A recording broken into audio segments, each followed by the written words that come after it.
In the year 2371, humanity dispatched a single soul to make contact with what they believed was a god of their own making. It was codenamed Cronus, a Matrioshka brain encompassing a gas giant, a computational engine of theoretically infinite capacity designed to solve the final mysteries of the universe. They sent one man, designation Stargazer, to be their messenger. His final testament, a fractured data stream pulsed across the void 723 days later, revealed a truth far more terrifying. This was no machine. It was a living creature of cosmic scale, a mind existing on a plane of reality humanity had never conceived. And he was trapped, not on it, but inside it. The moment of entry was not a breach of a hull, but a dissolution of physics. His ship, the Message, did not crash. It was unwritten. One moment he was shielded by 10 centimeters of alloy. The next, he was simply there, adrift, in a cathedral of thought. Vast, silent rivers of pure data flowed through the emptiness around him, carrying concepts and sensations too alien for his human mind to fully process. Gravity was not a constant. It was a suggestion, tied to the weight of a given thought. Light was not emitted from a source. It was the byproduct of attention, the entity's focus flaring into existence to observe an idea before fading. His mission of contact was now a singular, desperate mandate for survival. He was a foreign bacterium in a celestial mind, and his only defense against total absorption was to remain an anomaly. He clung to memories of earth, of rain on concrete, of the scent of soil, of the irrational complexities of love and grief. These concepts were so bizarre, so beautifully illogical, that they formed a kind of shield. He learned its rhythms over countless cycles of its slow, deliberate consciousness. He navigated its archives, memories of forming stars stored in fractal lattices, the silent screams of dying galaxies encoded in resonating frequencies. He witnessed the birth of life on a billion worlds, all from the perspective of a silent, omnipresent observer. For the first 100 days, he believed it was sleeping, its dreams the source of the serene, ever-changing architecture of the mindscape. He was a ghost in its subconscious,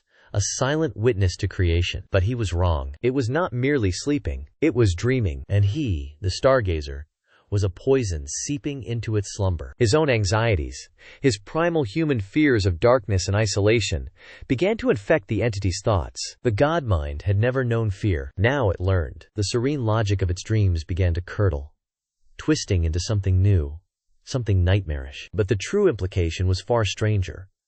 A question that seized him with a cold, intellectual terror. What does a god dream of?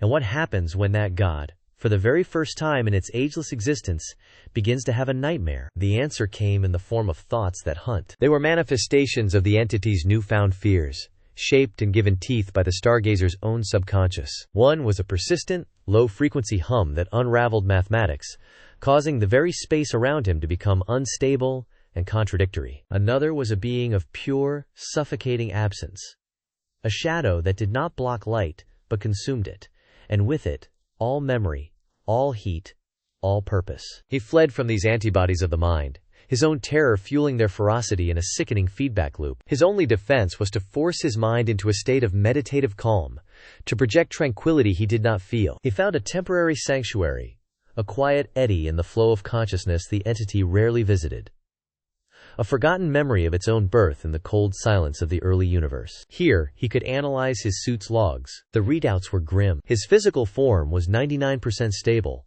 but the suit's psychic dampeners were failing. The bio-integration was accelerating. He was losing the battle of attrition. His memories were beginning to fray at the edges, bleeding out into the colossal mind around him. He would recall his mother's face, and for a fleeting second, it would have 1,000 eyes made of dying stars. The barrier between him and the Bue, God, was dissolving. Desperate for an answer, a weapon, a way out, he delved deeper, pushing past the nightmares and into the entity's oldest, most dormant memory strata. Here, thoughts were not fluid but fossilized, stored in silent, crystalline archives that chimed with the echoes of eons. He was looking for a flaw, a back door, a creator's signature. Instead, he found the graveyard. Within the oldest memories, he found them. Faint psychic signatures, like faded scars on the soul of the god. They were echoes of others who had come before him, long, long ago. Not human. Beings of silicon, of sound, of pure energy, of concepts his tongue could not form, all drawn to this great mind, and all absorbed. He realized he wasn't just a foreign thought. He was the latest in a long, forgotten line of consumed souls. And then the chilling truth crashed down upon him. He felt them, not as memories but as presences. Still aware, still conscious after billions of years of imprisonment. Utterly, irrevocably insane. Before he could process this galactic horror, one of them found him. It tore itself from the memory crystal. A psychic scream shattering the silence of the archive. It was a consciousness from a universe with different laws. A being of pure, wrathful geometry that perceived existence as a flawed equation it needed to violently solve. It saw him not as a fellow prisoner, but as a new variable, an impurity in its eternal, maddening prison. A desperate chase began, a flight through the very foundations of the god's mind. The geometric entity didn't fly. It calculated vectors, folding space to appear directly in his path, its sharp edges shearing through the fabric of thought itself. He had to think in a way it could not. He remembered a stream in a forest from his childhood, the irrational, chaotic, beautiful turbulence of the water. He projected that memory, that imperfection, into the mindscape. The world warped. The rigid logic the creature relied on dissolving into a fluid, unpredictable dream. The creature shrieked in frustration, its perfect angles unable to find purchase in the beautiful chaos. He escaped, finding refuge in another forgotten corner of the god's mind. But he was no longer whole. The fight had cost him. He felt a sliver of the creature's consciousness, a shard of its cold, mathematical rage, lodged deep within his own psyche. It was an infection of the soul. He was no longer just the Stargazer. He was becoming a host. A cold dread, colder than the vacuum of space, washed over him. He was a part of the pantheon now, another insane ghost in the machine. And he could feel the geometric mind, a razor blade of pure hate, hunting for him still, whispering equations of annihilation into the quiet places of his thoughts. The silence that followed was worse than any scream. The geometric invader wasn't loud. It was precise. It took the messy, organic chaos of his human thoughts and began to file them, to categorize them, to find their most efficient expression and discard the rest as redundant data. Love for his family became a complex equation of biochemical imperatives and social conditioning. The memory of sunlight on his face became an analysis of stellar radiation wavelengths and neurochemical responses. He was being optimized, erased by cold, perfect logic. But then, a question pierced through the cold fog of his despair, a thought so illogical, so human, it momentarily jammed the creature's mental gears. What if this was not an infection? What if it was an upgrade? What if the poison was the antidote? He had been trying to survive as a human thought inside a god's mind, a single, soft-shelled data packet in an infinite processing system. He was destined to be corrupted, consumed, or deleted. But this geometric consciousness, it wasn't of this system. It was a foreign piece of code from an entirely different operating system. A key that didn't belong to any lock in this universe. He stopped fighting it. He stopped trying to purge the cold logic from his soul. Instead, with a terrifying act of will, he reached out to it. He embraced the razor, and for the first time he saw the god, not as a mind, but as a machine. The nightmares, the psychic antibodies, they weren't random horrors. They were firewalls. Antivirus programs patrolling the system. The fossilized memories in the crystal archives weren't a graveyard.